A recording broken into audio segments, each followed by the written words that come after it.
चिश्ती साहब, अभी तक भारत की तसल्ली नहीं हुई, वो तो सिंदूर 2 की बात कर रहे हैं। जंग का खदशा दोबारा से मौजूद है आपके ख्याल में? जी मैं तो 3-4 दिनों से खास तौर पे ये सवाल पूछे जाते हैं चैनल पर, तो मैं हर रोज यही कहता हूं कि सोचने में भी कोई पाबंदी नहीं है, इंडिया को हमला करने पर भी कोई पाबंदी नहीं हमारे ऊपर। लेकिन मसला ये है कि हमें फिर जवाब देने में भी कोई पाबंदी नहीं है।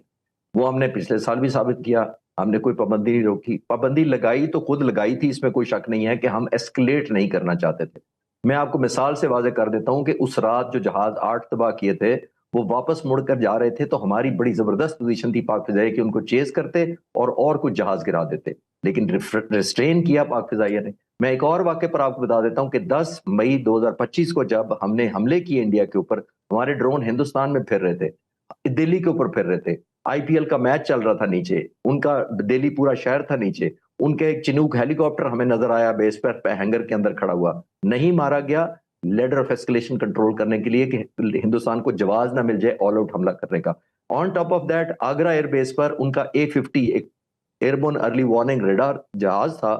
जो बहुत वैल्यूएबल होता है, और उसकी जो स्पेशल तैयार इसलिए किया गया था, उसका जो एयर फ्रेम था, क्योंकि वो ऑलमोस्ट बोइंग जैसा होता है, उसकी जो बॉडी थी वो रशिया की थी, और उसके ऊपर रेडार खास तौर पर इजराइल ने मॉडिफाई करके दिया था इंडिया को। ये बहुत बड़ा स्ट्रेटेजिक वेपन था। हमारे ड्रोन जब आगरा के ऊपर फिर रहे थे तो हमने लॉक किया उनका एक A50 टैक्सी करता हुआ रनवे के ऊपर। बहुत आसान था कि यहाँ से पाक फिजाइया के सरबराह air chief marshal Zaheer Ahmed Babar Sidhu कहते कि इसको डिस्ट्रॉय करो, लेकिन उन ड्रोन्स को पुल बैक किया गया और नहीं अटैक करने दिया, क्योंकि हम नहीं चाहते थे कि हम वजह बने इस मुल्क पर ऑल आउट जंग छेड़ने की। तो हमने एक तरफ पनिशमेंट दी, एक प्रोहिबिटिव प्राइस इंपोज की दुश्मन पर, लेकिन साथ ही हमने इंतहाई जिम्मेदारी के साथ पुल बैक भी किया। इसको कहते हैं पावर बैक्ड बाय ग्रेस। देखिए, लास्ट जब कॉन्फ्लिक्ट हुआ था मई 2025 का, तो जो अल्लाह ताला ने हमें फतह नसीब की थी और जो रिजल्ट आए थे वो दुनिया ने पूरा साल माने,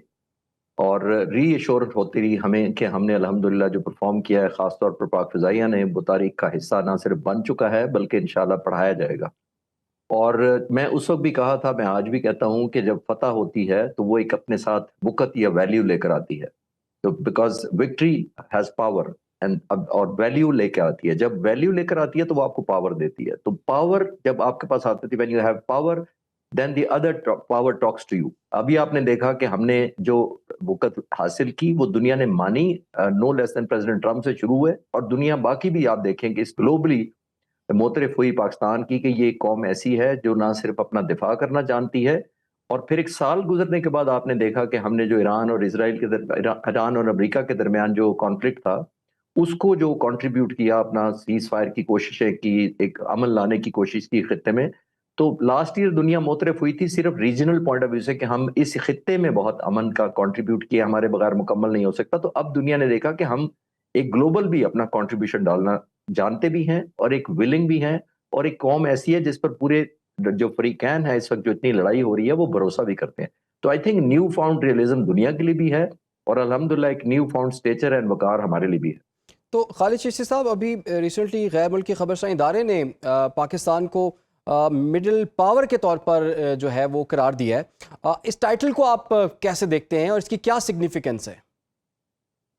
देखिए, जंग तो हमने अल्हम्दुलिल्लाह पिछले साल लड़ी, और मैं एक साल से यही कह रहा हूं कि अब हमने एक्चुअली इकोनॉमिक पावर भी बन के दिखाना है। देखिए, कौम की सिर्फ सोवरेनिटी जोग्राफियाई नहीं होती, सरहदों से नहीं होती, इकोनॉमिक सोवरेनिटी भी होनी चाहिए। आपको याद है, हम 3-4 साल से जाहिर है पाकिस्तान स्ट्रगल कर रहा है, IMF के वो उसमें रहता है, IMF बेल आउट पैकेज होता था, हम रोल ओवर करते रहे अपने लोन्स को। तो सही मानों में मैं दुआ को हूं कि पाकिस्तान उस फील्ड पर भी उसी तरह परफॉर्म करे, ऑब्वियसली हम ग्रो करें, और एक पावर कॉम्बिनेशन के साथ बने, ना स्टैंड ऑन मिलिट्री। क्योंकि military stand loan obviously one time कर सकती है, लेकिन उसको सस्टेन करना इकोनॉमी नहीं होता है। सोवियत यूनियन की मिसाल हमारे सामने है, उसकी इकोनॉमी पहले कोलैप्स की थी तो बाद में मिलिट्री की थी। तो खुदा ना खास्ता हमें उस तरफ जरूर काम करना है। ये बहुत अच्छा कॉम्प्लीमेंट है जो दुनिया हमें दे रही है, लेकिन लॉन्ग टर्म एक इकोनॉमी हमारी अल्हम्दुलिल्लाह हमें कोशिश करते रहना चाहिए। हम ऑन द रोड हैं, इसमें कोई शक नहीं है, लेकिन अल्लाह करे हम जल्दी कंपैटिबल, जिस तरीके का हमने बिफ्टिंग जवाब दिया, उसी तरह की हमारी एक इकोनॉमी भी बिफ्टिंग होनी चाहिए as compared to the neighbours. तो खालिद चिश्ती साहब, एक साल पहले तो हमने बुनियाद मरसूस को साबित भी किया, लेकिन अगर आज के हालात को देखा जाए तो इस तस्वुर को आज के दिन में कैसे समझा जा सकता है? और आने वाले दिनों के लिए, जैसा कि आप बता रहे हैं कि पाकिस्तान का सफ़र जो है वो ख़त्म नहीं हुआ, पाकिस्तान को एक बड़ी मुआशी क़ुव्वत भी बनना है। جی بالکل وہ بھی بننا ہے، اور دوسری بات یہ ہے کہ ہم پاکستان کی مسلح افواج بھی اور خاص طور پر پاک فضائیہ بھی، جس کو کہتے ہیں نا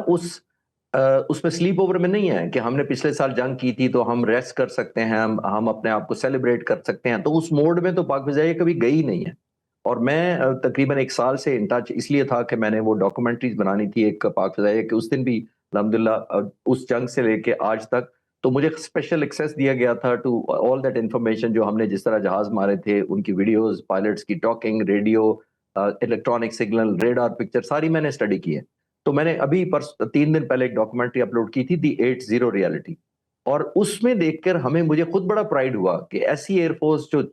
دنیا کے obviously نظر میں اس طرح نام ہمارا بہت ہے، لیکن انڈین ایئر فورس بہت بڑی تھی۔ تو اس رات ہم نے اتنا مقابلہ کیا، ایک طرف سے 85 جہاز آ رہے ہیں، ادھر سے 42 جہاز گئے، انہوں نے کنٹیسٹ کیا، اور ہم نے 8 جہازوں کو واپس نہیں جانے دیا، جبکہ اوفینس ہمارے خلاف کیا گیا تھا، ہم نے صرف ریئیکٹ کیا تھا۔ تو آنے والی جنگیں ایک نئی شکل اختیار اس طرح کر رہی ہیں جو پاک فضائیہ نے پہلے سے اپنا لیا ہے اور اب پہلے سے روڈ میپ پر ہے،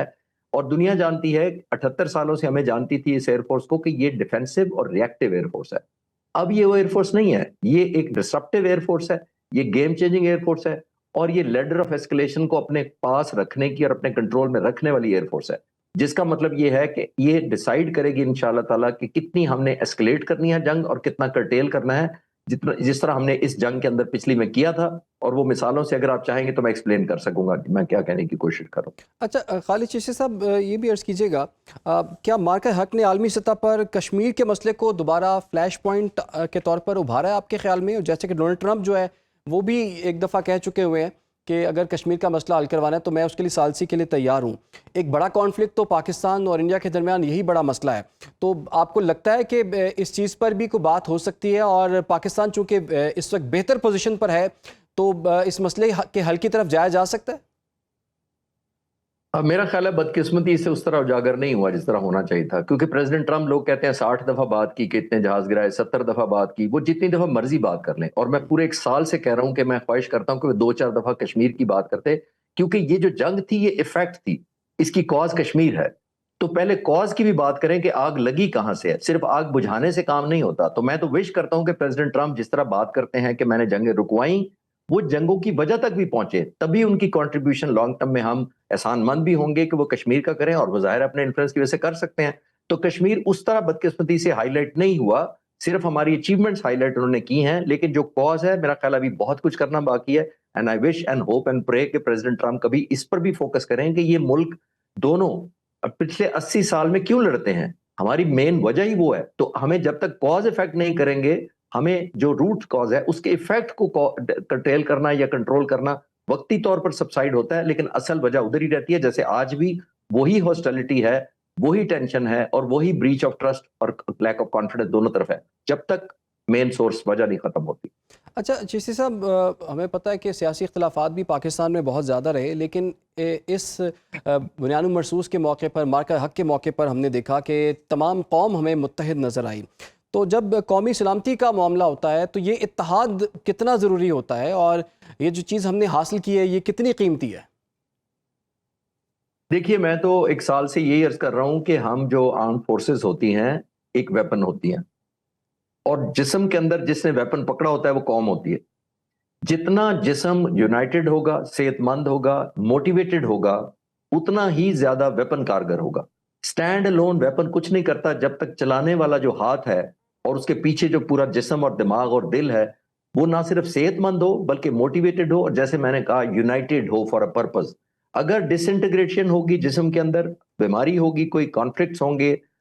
تو آپ اس طرح ویپن کو استعمال نہیں کر سکیں گے۔ الحمدللہ بہت اچھا ہوا کہ ہم نے جو پرفارمنس دکھائی ہے، لیکن لانگ ٹرم میں ہماری یونٹی رکھنی پڑے گی، یہ اوبلیگیٹری ہے، کیونکہ جنگیں فوجیں جو لڑتی ہیں وہ قوم کی انسپریشن، ان کی دعاؤں اور ان کی توقعات کے مطابق لڑتی ہیں۔ تو جتنی قوم متحد ہوگی اتنی ہی آرم فورسز کی، مسلح افواج کی، چاہے وہ آرمی ہو، نیوی ہو، ایئر فورس ہو، تمام کی تمام پرفارمنس ڈیپینڈ کرتی ہے کہ ان کے لوگ کتنی